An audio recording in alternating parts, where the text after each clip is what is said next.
warahmatullahi wabarakatuh.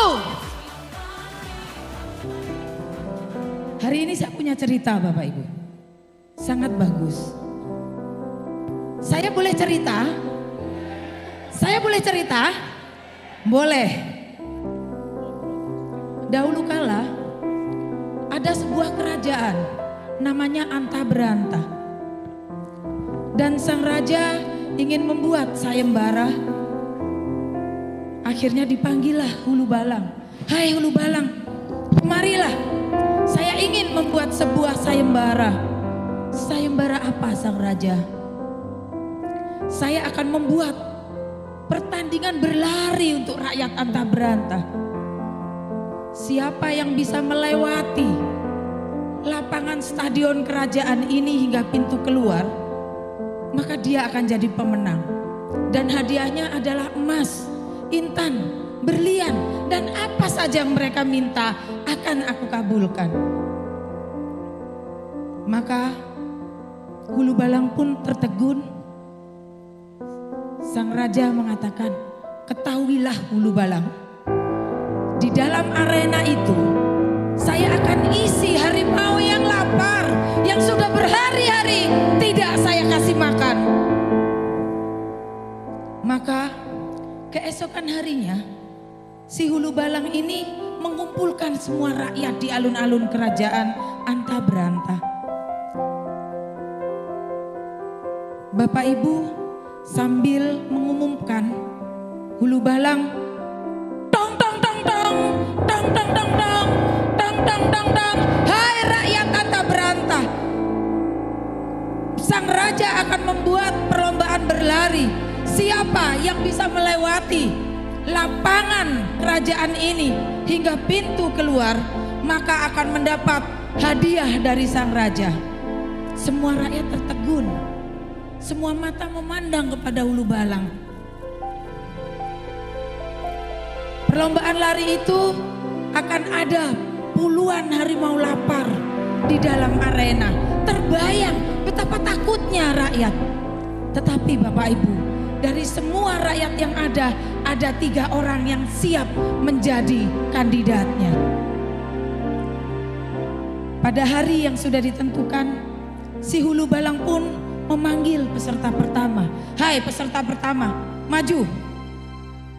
Dihitunglah. Peserta sudah ada 3 orang dan ditanya oleh sang raja, hai peserta pertama, tubuhmu tegap, kulitmu putih, gagah. Siapa namamu? Charles sang raja. Untuk apa mengikuti sayembara ini?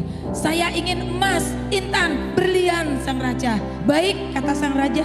Maka dihitunglah oleh si Hulu Balang. 1, 2, 3, set. Si Charles berlari menghindari terkaman harimau lapar. Tetapi naas, 5 meter dari arena tubuhnya jatuh dan terkoyak harimau lapar. Tewas. Hulu Balang pun melaporkan kepada sang raja. Peserta pertama tewas sang raja. Maka dipanggillah peserta yang kedua. Peserta kedua pun masuk arena. Dihitunglah 1, 2, 3, cus, berlari Bapak Ibu. Hingga di tengah-tengah lapangan dia masih berlari dengan kencang. Dan akhirnya terjatuh dan dia dimakan harimau lapar. Tewas terkoyak harimau di tengah arena. Maka dilaporkan kepada sang raja, peserta kedua pun tewas. Hanya tersisa seorang dari 3 peserta. Maka peserta ketiga pun dihitung. 1, 2, 3. Dengan tekniknya dia berlari ke kanan menghindari harimau. Dia lari lagi ke kiri menghindari harimau. Dia lari lagi hingga akhirnya sampai di pintu keluar. Belum sampai pintu itu dia sudah jatuh termakan harimau lapar Bapak Ibu. Tewas. Ketiga-tiganya terkapar. Bapak Ibu, Hulu Balang pun melaporkan kepada sang raja. Peserta ketiga pun tewas.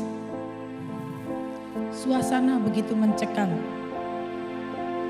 Rakyat melihat di tengah arena ketiga-tiganya tewas. Tetapi di suasana yang hening dan mencekam itu, tiba-tiba ada suara pintu berderak, "Gubrak, ada seorang perempuan tua setengah abad masuk dalam arena." Dan dia berlari, dia berlari Bapak Ibu. Dan dia berlari tanpa melihat harimau-harimau lapar itu. Dia hanya fokus kepada pintu keluarnya saja. Akhirnya Bapak Ibu, perempuan ini bisa keluar dari pintu itu Bapak Ibu. Semua bergemuruh. Semua bertepuk tangan. Sang raja pun tersenyum menghampirinya. "Hai perempuan, kamu hebat, kamu pemenangnya, kamu pejuangnya. Apa yang kau inginkan? Kamu ingin emas?" "Tidak, sang raja." "Kamu ingin intan?" "Mboten, sang raja." "Tahta? Atau perempuan ganteng muda?" "Oh tidak, tidak, sang raja." "Apa yang kau inginkan, hai perempuan?"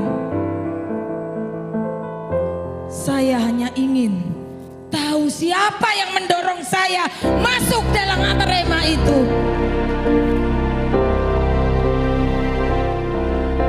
"Siapa namamu, hai perempuan?" "Uri, sang raja."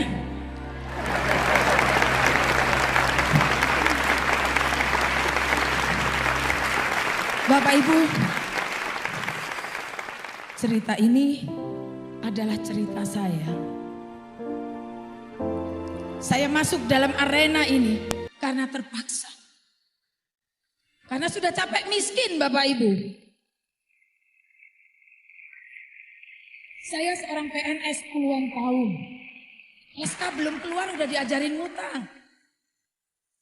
PNS, TNI, tentara, seragamnya aja trempel-trempel, tapi orang gablek duit.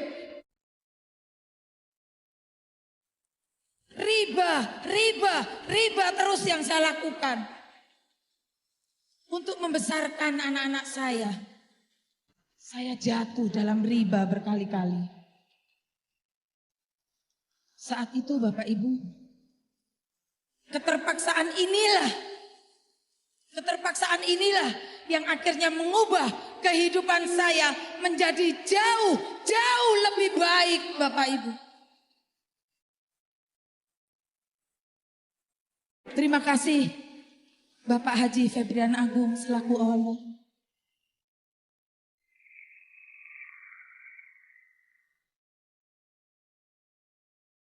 Terima kasih Bapak Haji Adan Haris. Terima kasih Bu Emi. Terima kasih teman-teman leader yang sudah bersinergi. Terima kasih suami, anak-anak, dan tim mantap hebat di seluruh Indonesia. Terima kasih. Bapak Ibu, 3 tahun yang lalu saya menjadi PNS yang menggantungkan hidup dari hutang yang satu ke hutang yang lain.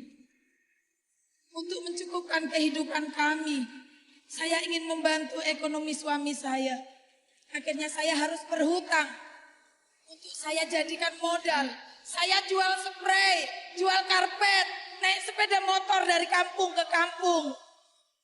Menawarkan dengan 10 kali cicilan. Tetapi jangankan keuntungan, modal tidak teraih Bapak Ibu. Bahkan yang ditagih lebih jahat dari yang ngutang. Modal saya habis. Pikiran saya negatif. Saya tidak percaya bisnis. Bisnis itu sulit. Jualan tidak gampang. Pikiran negatif mempengaruhi saya. Hingga saya ditawarkan bisnis networking lain. Bisnis ini, bisnis itu, ikut ini, member itu. Semua tak ikuti. Tapi semua tidak ada yang bikin saya sukses. Semua membuat saya menumpuk barang saja. Di tengah-tengah kegalauan saya secara ekonomi, diundanglah saya di suatu bisnis. Undangan pertama hadir. Saya datang. Kira-kira undangan pertama saya datang enggak? Enggak. Karena saya berpikir kalau saya datang disuruh gabung member. Kalau enggak member suruh dodolan. Suruh dodolan barang. Saya ora iso. Maka undangan kedua saya menolak lagi. Undangan ketiga saya menolak lagi. Saya membuat segudang alasan untuk saya tidak hadir di presentasi itu. Undangan ketujuh saya kehabisan alasan. Saya sungkan. Akhirnya saya datang terpaksa.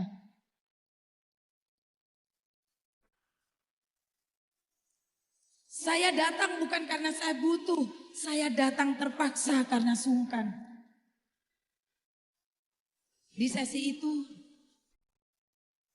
ternyata adalah kumpulan sahabat karib dan Pak Ahdan sebagai pembicaranya. Pada saat dijelaskan sistem perusahaannya, ditunjukkan PT Best Syariah Corporation. Saya tertarik enggak kira-kira? Tidak. Pada saat ditunjukkan produk-produknya, saya langsung ngomong, ini demi kok kon dodolan barang-barang ini. Saya nggak tertarik. Tapi diberitahu sistemnya, solusi yang dibuat oleh Pak Haji Febrian Agung. Hanya dengan modal 2.100.000 mencari 2 orang, saya akan dapat 1,67 miliar. Di situ saya mulai terhenyak. Di situ mata saya mulai fokus. Saya dengarkan. Dengan harapan, dengan impian, saya bawa pulang Bapak Ibu. Saya ceritakan ke suami saya. Dengan semangat, dengan antusias, suami saya hanya mengatakan, enggak usah gabung, nanti tertipu lagi. Saya tidak berhenti. Saya cerita mobil gratis, lunas hutang, mobil gratis, lunas hutang, hingga 3 hari lamanya. Dan suami saya muak Bapak Ibu. Dan suami saya mengatakan, silahkan gabung duitmu dewe. Sementara gaji tinggal sisanya. Satu-satunya jalan sebagai seorang PNS. Kalau nggak punya uang, PNS kemana larinya? PNS nggak punya uang, lari kemana? Hutang lagi Bapak Ibu. Masuk bisnis ini saya berhutang. Di kantor menghadapi komandan saya dikatakan, Bu Huri hutangnya masih banyak. Panjangkan saja komandan, saya mau jadi pengusaha, saya kata.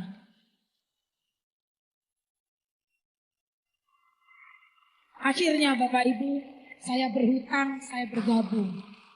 Saya ngomong lagi ke suami, aku sudah gabung duit utangan. 3 hari suami saya diam dan saya tidak disapa Bapak Ibu. Alhamdulillah. Berkat bimbingan seorang bapak, seorang mentor, seorang leader luar biasa. Berkat tangan dingin beliau, Bapak Haji Adan Hari. Saya bisa menjalankan usaha ini bersama mitra-mitra saya. 2 bulan, 10 hari. Tembus mobilio pertama saya. Lewat kemurahan hati Bapak Haji Febrian Agung. Sebagian uang itu saya pakai untuk menutup hutang saya dan suami.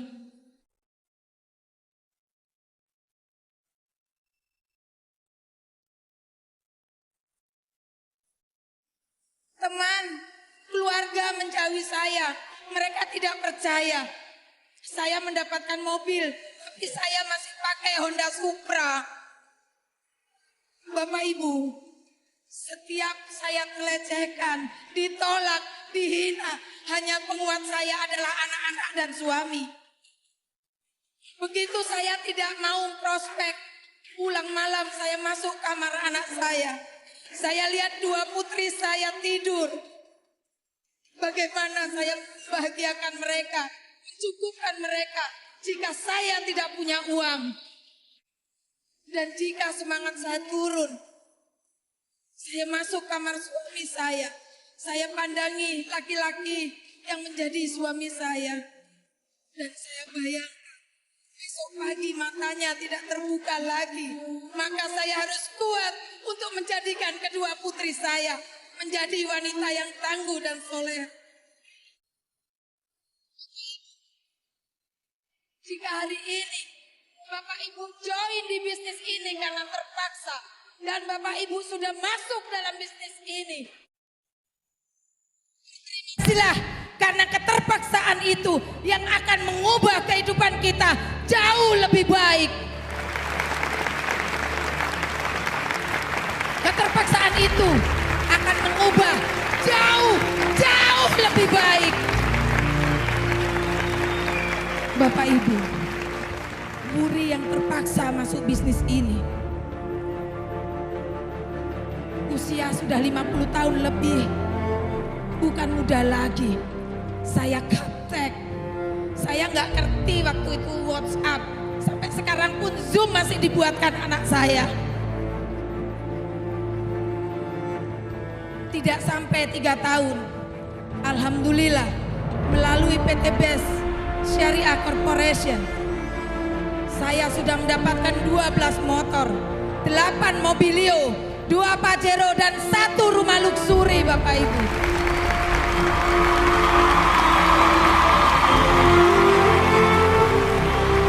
Bapak Ibu, jika Wuri yang gaptek bisa, saya yakin Bapak Ibu akan bisa. Keterpaksaan ini akan menjadi momen menjadikan kita sukses di bisnis ini, Bapak Ibu. Jika hari ini Bapak Ibu kita dihina, kita ditolak, kita dilecehkan, persetan, yang penting sukses. Jika hari ini kita ditolak, kita dilecehkan, peduli amat, yang penting kita sukses. Bapak Ibu, jika hari ini panggung ini menjadi panggung saya, jika hari ini saya peraih luksurinya, di GSS berikutnya Bapak Ibu adalah peraih luksurinya. Jika hari ini panggung ini menjadi milik saya, selanjutnya Bapak Ibu adalah pemenangnya.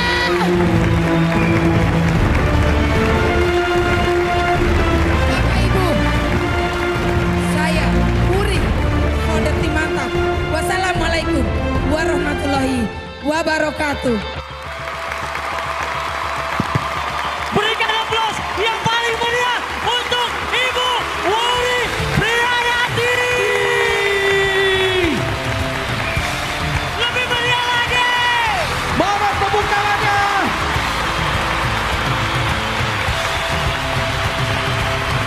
Takbir. Takbir. Takbir. Sekali lagi aplaus yang meriah untuk kita semua yang hadir pada hari ini. Bagaimana tadi Bapak Ibu melihat, mendengar sebuah cerita yang sangat luar biasa. Berawal dari keterpaksaan, dijauhi oleh suami, berproses sehingga akhirnya mendapatkan kesuksesan. Maka tidak penting siapa kita di masa lalu, yang paling penting adalah kita berjuang, berjuang, berjuang, berjuang, sukses, sukses, pasti kita raih. Aplaus untuk kita semuanya. Ini pesan bagi Anda yang katanya seorang perempuan, yang katanya seorang wanita yang katanya lemah. Ibu Wuri mampu membuktikan bahwa wanita itu kuat, wanita itu tidak lemah.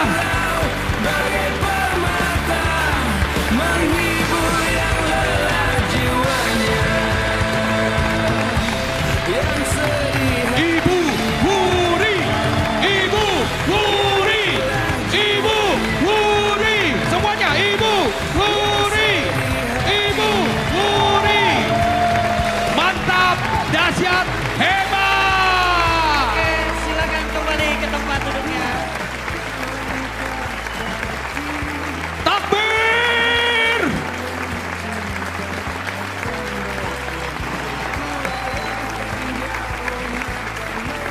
sekali lagi silakan kembali ke tempat duduknya Bapak Ibu.